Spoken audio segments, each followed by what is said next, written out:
Hello, RDs and RDs to be.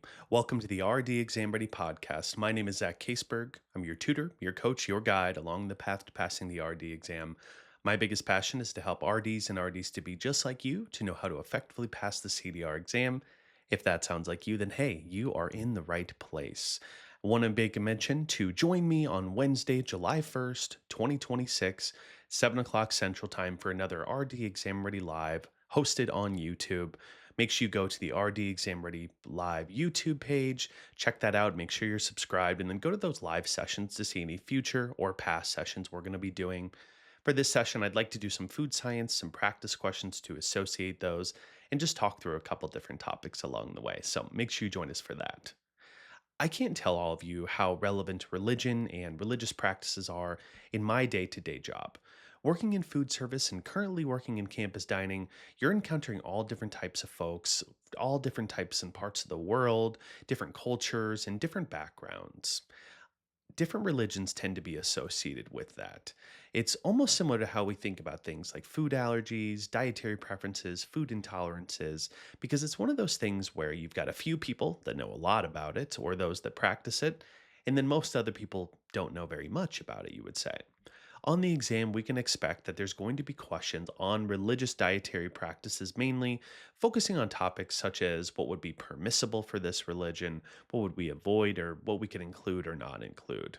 And I want to say that as we go through each religion today, what I want to emphasize is that we need to focus on the broad concepts. You know, I'm always big on that. Those broad concepts would include things like what the religion avoids, the common cultural foods we may expect to be eaten, and other specific information related to the handling of food, such as where it's cooked, what it's mixed with, and how it's prepared. To use a good example, I would want you to understand that Muslims require animals to be slaughtered in a particular fashion to avoid any suffering. However, I don't need you to know every specific steps that has to take place during that slaughter. Broad concepts, like I said. We're going to start out with our heavy hitters today when it comes to specific religious dietary practices. Judaism is going to be one of the heaviest hitters when it comes to this. Jewish people prefer to maintain a kosher diet. Kosher would mean it's fit, it's proper, it's permissible, or it's accepted. Whatever word you want to use, just make sure you use it consistently through all these different religions. Some really common kosher foods would be things like beef, lamb, chicken. Those have all make ensuring that they've all been slaughtered according to kosher procedures and specific rituals. Foods like dairy, milk, yogurt from kosher animals are all considered kosher as long as they're certified as such. And then you have other common foods there, such as eggs, fruits, vegetables, grains, nuts, and fish with the scales. These are other very common foods that you see in a kosher diet. Now, you're probably aware that there are some specific things that Jewish people prefer to avoid in their diet, or they must avoid. They must avoid pork and pork derivatives. Now, that would include things such as, gelatin, for instance. That would be a good example of something to avoid, as it's usually pork derived. They would also avoid mixing meat and dairy products in the same meal or plate, meaning someone who is Jewish could eat a hamburger, however, they would not eat a cheeseburger because it would involve mixing of the meat and the dairy products together in the dish. Another thing that must be avoided would be shellfish such as shrimp, lobster, oysters, and clams. These items are not considered kosher. However, Jewish people could eat things like fish with the fins or fish with the scales. What's important to me is the way that you understand that you don't mix up these religions between the two. Keep them separated in your mind. For instance, let's make it clear. Do Jews drink alcohol? Yes or no? Well, yes, Jews do drink alcohol and they can choose not to if they want to. But conversely, Muslims do not drink alcohol. So it's good to make sure you're differentiating those two because they're going to have some similarities. Islam is our second one that we're going to deal with, and it's the main one that I deal with in my job role. We have a pretty large Muslim population at my work, so we have to ensure we're providing a good variety of options for our Muslim students. Muslims follow a diet that includes foods that are halal. Halal means permissible or acceptable. So halal would mean approved or permissible. Foods that would be considered halal would be things like chicken, lamb, beef, and goats that are slaughtered according to Islamic laws. The Islamic laws have specific steps surrounding who is present for the slaughter, the prayer that's conducted, as well as the slaughter type. But once again, I only need you to focus on the broad concepts, which is that there is particular slaughter requirements. Other halal foods would be things such as wheat, rice, chickpeas, lentils, pulses. These are all very common foods. And even things like shrimp, fish, fruits, vegetables, dates, honey, olives, figs. These are all fair game and halal foods naturally. Still, it's kind of that transition into the next part is what is considered haram. Haram would mean non permissible, or we can just say avoid if we want to use that too. Things that are haram would be things like pork and pork derivatives, as well as alcohol. Those are going to be your main two biggest haram things that you can think of for a Muslim diet, would be remembering to avoid those foods. There are other things that some Muslims choose to avoid as well. There's ingredients that are considered mashbu, and mashbu can be questionable ingredients. And what that means is that it's an ingredient that may be derived from a haram source, but we don't know. So in that case, a lot of times we consider them just questionable, and many Muslims choose to avoid it. All you need to know for exam day, though, is knowing halal versus haram foods that would fall into those categories, and making sure you just kind of know how to spot those types of foods to know the derived source as well. So let's make sure we know the difference between these two religions, between Judaism and Islam. What would not? Which of these two would not consume alcohol? Jews or Muslims? Well, Muslims would not consume alcohol, correct? Between those two, which would not consume pork or pork derivatives? Well, that would be both of them, right? Both of them don't consume pork or pork derivatives. Between the two, which would not mix meat and dairy on the same plate or dish? Well, that would be Jews. Between the two, which would not eat shrimp? Well, that would be Jews, right? Because Jews usually don't eat shellfish, but Islam or Muslims would consume shellfish. So you can kind of see a little bit of those differences there and then the similarities. Just make sure you don't mix them up. Now we're going to move on to Mormons. Every time I come back to Mormons and dietary practices of Mormons, it's always an interesting one to present to students, depending on how much knowledge that they themselves have over Mormons. For specific foods that are eaten in the Mormon diet, there's nothing really that's grabbing me in terms of specific or unique foods. I mean, many Mormons are Americans, so I mean, we're seeing some American type foods here. So Mormons will eat things like grains, they'll eat fruits, they'll eat vegetables, they'll have meat, being sure not to overconsume. That is a thing that they want to make sure is avoid any excessive eating or eating in abundance.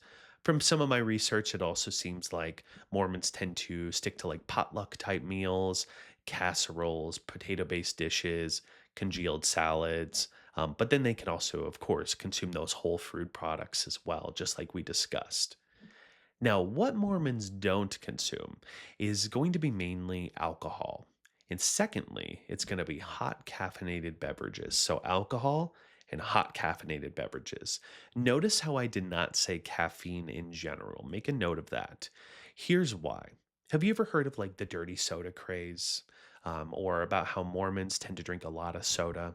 Well, a lot of things they will consume is things like soda, and sodas like Coca-Cola, they have caffeine in them. So what's the deal with this when we say the word caffeine? It's not that Mormons don't drink caffeine, it's that they want to avoid any hot, stimulating beverages.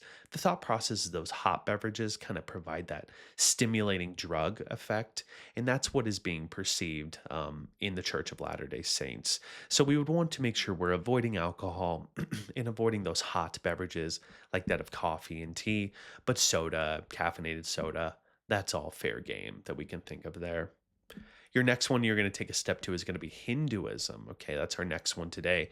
If you're not aware, Hinduism is primarily practiced in India as well as Nepal, so you should be thinking of common foods that would exist in the Hindu diet based on that. Typical Hindu diet is going to be predominantly lacto vegetarian with staples in the diet such as grains, lentils, fresh vegetables, dairy products. Those would all be consumed. From my research, it seems that there are some Hindus that do consume poultry or fish, but for the sake of this argument, we're going to say that they're predominantly lacto-vegetarian. So what is it that they would avoid? Prominently what they're going to avoid is meat products because they are lacto-vegetarian. And a specific one to Hindus is that they are not going to consume beef or cow. Those are strictly avoided. Cows are a very sacred animal in Hinduism, so strict Hinduism would mean that they do not consume any beef products. Another thing with Hindus is saying that most of them do not drink alcohol. So it's not like it's a strict avoidance, but most of them will not drink alcohol as well in their diet or put alcohol in their dishes. Good. Very good. Pork is rarely eaten, but it's usually avoided as well as they are lacto vegetarian, which normally makes sense. Now, the next one is going to be Buddhists. Buddhists are also typically lacto ovo vegetarian. Okay, so they'll consume dairy and eggs. Most of them are going to be present in China or Thailand. So the typical diet of Buddhists would largely be plant based and similar foods to what you'd see in China or Thailand. Most Buddhists tend to be lacto vegetarian or vegan because the whole goal is to avoid harm to animals. Some common foods that you would expect would be Asian based dishes like tofu, lentils, beans, chickpeas, rice noodles, fruits, vegetables, root vegetables, and oils as well. What Buddhists would generally avoid is they're probably going to avoid eating things like meat products. They do not consume a lot of meat in their diet because harm has to come onto the animal generally. They also generally avoid consuming alcohol, similar to Muslims that are following the strictest of guidelines. They would not consume alcohol. But let's make sure we don't mix up anything with the Buddhists. Buddhists may not drink alcohol, but they could drink things like coffee and green tea. So Buddhists will have coffee and green tea, those hot beverages. So it's not like they're avoiding alcohol and coffee. They're just avoiding alcohol and they may consume coffee and caffeinated beverages too. Seventh day Adventist seems really cool. I've never met a Seventh day Adventist. I've just kind of heard from other people that have spent time with them. But Seventh day Adventists tend to be lacto ovo vegetarian, meaning they can consume dairy as well as egg products, but they would be largely vegetarian and plant based. So you could expect things in their diet to be things like vegetables, fruits, whole grains, legumes, nuts, eggs, dairy. Those are all things that would be included for them. What they would avoid would probably be eating things like meat, poultry, lamb, maybe even shellfish, because these things probably wouldn't be permissible. Seventh day Adventists would not drink alcohol. They do not drink alcohol. And they also tend not to drink water during their meals. So during mealtime, they're just eating food, not drinking any beverages there. Regarding coffee or caffeine, I wasn't really able to get a strong answer on that one. I'm checking kind of one of my kind of areas right now, but as I look through one of my textbooks, specifically about community nutrition, similar to alcohol, they tend to avoid coffee or caffeine because it can be a stimulating effect for them. So those that follow the strictest levels of Seventh Day Adventists probably are not going to consume alcohol, coffee, or caffeinated teas as well. So we're going to go ahead and keep that off the list or keep it on the list of the avoids for that one there. And to the Catholics, I grew up Catholic, so going to church growing up, I certainly can hope I can remember at least a little bit about those Catholic dietary practices there. This one's really not hard, luckily. It's generally we're going to avoid consuming meat or poultry products on Fridays during Lent, as well as on Ash Wednesday during Lent. So, nothing too specific about a Catholic diet, other than they typically would choose to consume fish products instead of meat on those Fridays and on that Ash Wednesday during Lent. But you could just as easily consume something that's vegetarian or vegan, cheese pizza. You can do any of those options and it would be totally fine as long as you're not consuming any meat products. So, as we've wrapped up some of these religions, we want to go into a few of these cultural dietary practices and kind of talk through a little bit with each of these kind of different cultures that we have here. We're going to talk through common foods that they would consume. And also, we're going to talk about some of the general considerations for health issues that may follow that type of diet. One would be European Americans, okay? People who have immigrated here from Europe, and they tend to eat things such as beef, chicken, pork, pasta, rice, bread, dairy, potatoes, bananas, citrus, and lettuce. These are all things you could see in a typical European diet. However, there are some concerns over this diet for European Americans. Specifically, they have some higher intakes of fat and salt in the diet. So they tend to eat a lot of fat and a lot of salt, especially if they're eating cured meats or smoked meats. Those are going to definitely have some salt, some process, some additives to it too. The other piece is they tend to have a high intake of sugar as well as fast food products. So there's a lot of things in this diet, like the beef, the chicken, the pork, or even some of those cured smoked meats, that does bring on that kind of processed byproduct, and that can cause some health issues for Europeans, Americans who have immigrated here. You also have the South, okay? So in the South, it has its own cultural practices completely, and food is one of those. In the text that I'm referencing, it's specific to say Southern Black Americans, okay? Because they almost have their own specific culture there. So, what a typical cultural food practice might be is we might see that those Southern foods could be things like pork, organ meats, cornbread, rice, black eyed peas, okra, lard, hot sauce, hot chilies, hot peppers. These are the types of foods we would see in kind of the Southern Black American type of culture and cultural food practices. Now, the problem with this is that with that there is some concerns in the mentioned in the text. One is that this is a pretty low intake of fruits and vegetables in the diet. So if we're eating a lot of fried foods, a lot of refined grains, we may not be focusing on a lot of those fruits and vegetables.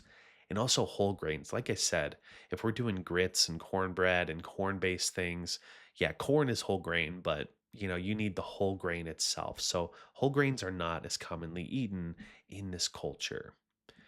And when you're consuming too much pork, too much meats, organ meats, we're going to see some risk for things like diabetes, heart disease, high blood pressure, just due to the general nature of eating those common types of foods. Now, you also have Asian or Pacific Islanders that are also Americans as well. And in their diet, they tend to eat things like pork, chicken, eggs, rice, wheat, eggplant, mushrooms, water chestnuts, ginger, soy based beverages like soy milk, as well as soy sauce. There is concerns for this population. This is going to be probably a higher sodium intake compared to most people, especially if you're consuming soy sauce or soy based dishes. They also, you don't see a lot of dairy consumption in Asian and Pacific Islanders in their culture. Dairy is not really something that's used a lot of the time. And so, one thing that also tends to follow that is due to their lack of dairy intake, many of them have lactose intolerance. So, when you come over to the United States or you've lived here for a while, you may have a lactose intolerance because you didn't eat much dairy in your diet in the past.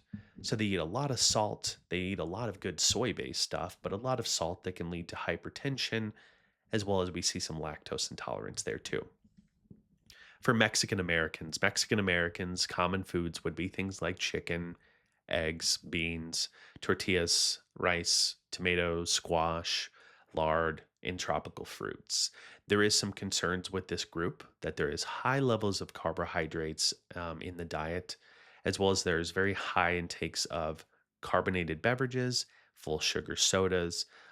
But it is good that they definitely get a good amount of fiber in their diet. But one of the concerns is just that they're eating so much carbs and so much starch, and a lot of that is falling with the carbonated beverages, as that's a pretty common intake with Mexican Americans too. A few more to talk about today would be Native Americans. Native Americans would be consuming foods such as game fish, berries, roots, greens, commodity foods that are commonly given to reservations, as well as fried breads. There tend to be some broad differences between the different groups with Native Americans here, but some common dietary concerns that were mentioned here was going to be things such as high intakes of refined sugar, cholesterol, fat, and calories. So we see high intakes of all of those: sugar, cholesterol, fat, and calories all throughout Native American populations. Lactose intolerance is quite common, and overweight and obesity is quite common as well, just due to the high intake of those refined and processed foods. Puerto Rican Americans are another common one that we're going to have, and they're commonly going to consume foods such as beans, different meats, rice, cornmeal, yams, potatoes, onions, green peppers, lard, and pineapple and other citrus kind of related things. Overweight and obesity is common in Puerto Rican Americans. Per the text, it states that breastfeeding is not a very common practice used by Puerto Rican Americans, and it is also seen that there is some low intake of green leafy vegetables and dairy in Puerto Rican Americans. And our last cultural group here is Middle Eastern Americans. Their diet would consist of fermented dairy products, feta, lamb, legumes and pulses, pitas, rice, olive oil, figs, dates, as well as some of our fruits and vegetables there too. One dietary concern is there is high rates of lactose intolerance also seen in Middle Eastern Americans, which I never knew. Now let's shift gears, let's see what you learned, and let's apply it to three practice questions here. Number one, which of the following is the best source of zinc for a Jewish patient? A. Fresh oysters. B. Pork loin. C. Beef sirloin. Or D. Blueberries. Which of the following is the best source of zinc for a Jewish patient? I'm going to use process of elimination to help me to eliminate the bad answers, choose what I feel like is a good answer. For A, fresh oysters. Well, fresh oysters I know are a good source of zinc. That's a good part. However, one part about the Jewish population is I don't think they're going to consume much shellfish. As we said, that might not be permissible. So I think A, although it's a good source of zinc, I'm going to rule that one out. B, pork loin. Well, we know pork is automatically not kosher, right? So although pork could be a good source of zinc, I'm going to have to rule that one out too because I just know in my mind it's not appropriate for a Jewish patient. C, beef sirloin. This seems like a good answer. I know they can consume beef, so I'm going to put a little check mark by that. Or D, blueberries. Well, blueberries are great, but I don't think they're a good source of zinc, so I'm going to be ruling out blueberries. My best answer for which of the following is the best source of zinc for a Jewish patient would be answer C, beef sirloin. Number two, a patient who is Hindu would have typical dietary practices of A, no meat on Fridays, avoid alcohol. B, beef only on religious holidays, avoid caffeine. C, strictly vegan, avoid alcohol and caffeine. Or D, lacto vegetarian, avoid alcohol. For A, no meat on Fridays, avoid alcohol. Well, the no meat on Fridays part, this kind of feels like more of a Catholic thing. I don't think Hindus avoid meat on Fridays, and I'm going to rule that one out. B, beef is only used on religious holidays and avoiding caffeine. Well, I know that beef and cow is very sacred in Hinduism, so that can't be an answer, especially on religious holidays. I'm going to rule that one out. C, strictly vegan, avoid alcohol and caffeine. Okay, I'm going to hold on to that. Or D, lacto vegetarian, avoid alcohol. Well, between C and D, I know that they do really like a plant based diet, but are they fully vegan all the time? Not necessarily. I would say for a Hindu patient, they would have typical dietary practices of D, lacto vegetarian, avoid alcohol. And for our third one here, a dietitian is assessing the needs of Black Southern Americans. Common dietary concerns or issues for this population include A, low intake of sugar and salt, high rates of lactose intolerance.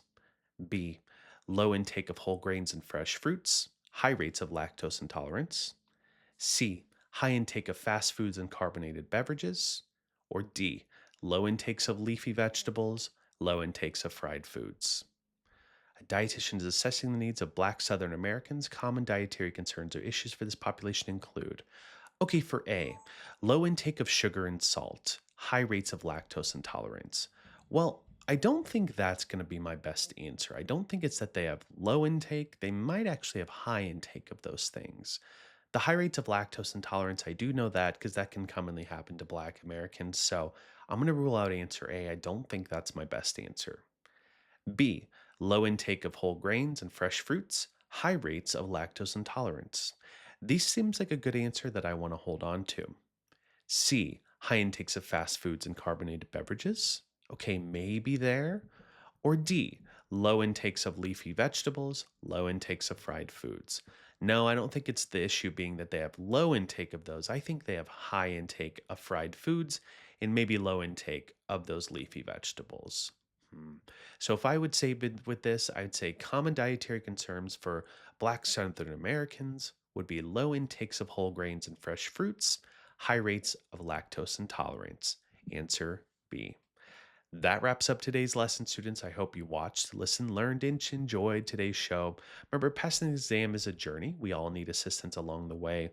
Please join me for the July 1st RD Exam Ready Live. Don't forget to join us or watch that back if you don't get a chance to join us that night.